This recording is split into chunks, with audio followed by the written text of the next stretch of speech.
What if I told you Boxy Boo is not gone for good? Chapter 5 is set to introduce new antagonists alongside the prototype, but what if one of them is a familiar face? There's actually a lot of evidence pointing to Boxy Boo's return, and if it's true, it changes everything we thought we knew about Playtime Co.'s experiments, because the truth about Boxy runs much deeper than we've been led to believe. So let's break it all down, starting with what sets him apart from every other experiment. Boxy Boo isn't just another toy. He's a predator in every sense of the word. We watched him devour people during the Hour of Joy, and that wasn't just mindless violence. As the very first creation of the Bigger Bodies Initiative, Boxy wasn't just made to be dangerous. He was built for something far worse.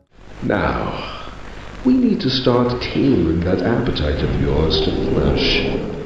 His primary role was to eliminate any unauthorized personnel who learnt about the initiative by literally eating them alive. This explains why he was engineered with razor-sharp teeth and a mouth capable of unhinging wide open. In the spin-off game Project Playtime, we also see that Boxy Boo has several deadly abilities beyond just biting. He can pull people in using his powerful claws, hide inside his jack-in-the-box to ambush prey unexpectedly, and leap absurd distances to chase down his victims. These predatory instincts are even reinforced in Boxy Boo's official character description. Now, Rowan Stoll was infamously Boxy's first known victim, but based on the orientation notebook, it's strongly implied that he was far from the only one. According to Mob Entertainment's 12 Days of Playtime marketing campaign, Boxy's hunger is never truly satisfied, meaning he is constantly searching for more food. With these instincts and abilities, it makes perfect sense how Boxy could have survived for so long after the Hour of Joy. Well, it makes sense upon a first glance at least. Like other large-scale experiments, he likely preyed upon smaller toys to sustain himself, and if any other creatures attempted to consume him, his natural hunting skills would allow for self-defense, likely overpowering most threats. However, this obviously wouldn't work in every case. Certain experiments, like catnap, could have the upper hand on Boxy, specifically due to his ability to breathe out red smoke, which instantly puts anyone who inhales it to sleep.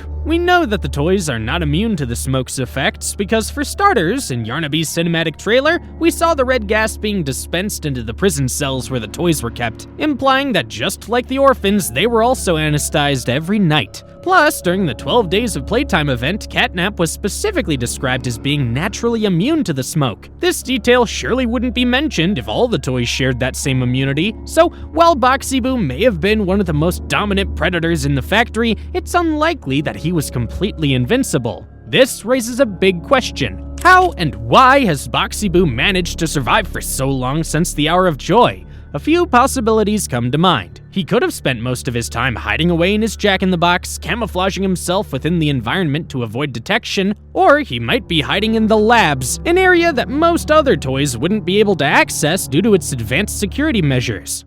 This is the single most high-security, high-clearance section of the whole factory. When someone finds you down here, you will be shot. And before you get any ideas, don't think you can just sneak away either.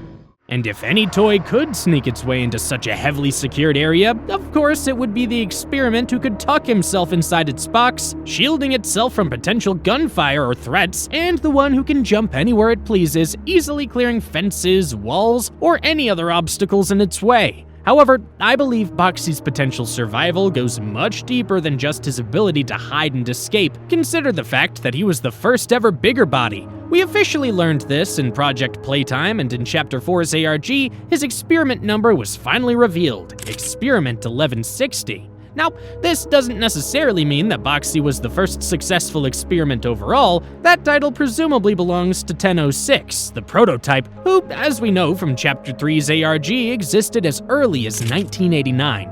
Unlike previous experiments, the prototype appears to be the first to use a human test subject, a milestone in Playtime Co.'s research, and in the Chapter 1 trailer, he's even described as a prime example of the vessel that Playtime was attempting to create. So, in the grand scheme of things, the prototype and Boxy Boo actually share two key similarities. They are both extremely violent, having killed multiple people each, and they are both special in their own ways. The prototype is the first true human-based experiment, and Boxy is the first successful bigger body. And if we look at the prototype's behavior, it becomes clear that he places significant importance on special experiments like himself. Just think back to his speech with Poppy. He clearly sees value in those who are like him. I admit, though, I'm disappointed.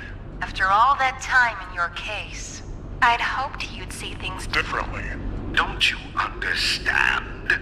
It's always been about you. And we'll all be what we are. So I wouldn't be surprised if the prototype has some sort of secret alliance with Boxy Boo. There's evidence to suggest that the prototype is willing to protect those he values. For instance, he sacrificed his own freedom to save orphan Theodore Grambell's life, and we can't forget that he has all the orphans living with him in the labs. Now, whether he actually cares about these orphans or if he's just using them for his own twisted plans is still unclear, but the fact remains, he has a pattern of keeping certain individuals close. Another major factor is that most evidence suggests Boxy Boo is actually a follower of the prototype. As we discussed earlier, Boxy participated in the Hour of Joy, and if he had revolted against the prototype at any point afterward, he likely wouldn't have survived. Why? Because Catnap, who we had previously concluded would most likely defeat Boxy in a fight, would have made sure he suffered the same fate as the other so-called heretics.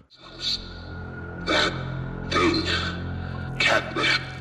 The prototype is his god, and this is what he does to heretics. So overall, it's not far-fetched to believe that the prototype has been keeping Boxy safe all this time. If that's the case, then right now, Boxy Boo could be lurking in the labs, waiting patiently for his next meal, which, if we're not careful, might just be the player. But there's even more direct evidence to suggest that Boxy Boo will make a full physical appearance in the future. Many fans found it strange that Boxy never had a proper cameo in Chapter 3, especially since it was the first chapter release after his debut in Project Playtime. His only appearances were in the form of posters and artwork. At the time, these small cameos led many to believe that Boxy was being teased for something bigger, perhaps even as a side antagonist in Chapter 4. Of course, as we now know, that never came to fruition. However, what if I told you that it wasn't always meant to be this way? YouTuber Sheep Rampage conducted an interview with the CEO of Mob Entertainment during the lead-up to Chapter 4. During this interview, he asked about the possibility of Boxy Boo appearing in the main game. The CEO suspiciously replied with, "Stay tuned to find out," adding a winky face. That heavily implies that Boxy Boo was originally planned to physically appear in Chapter 4, but plans ended up changing.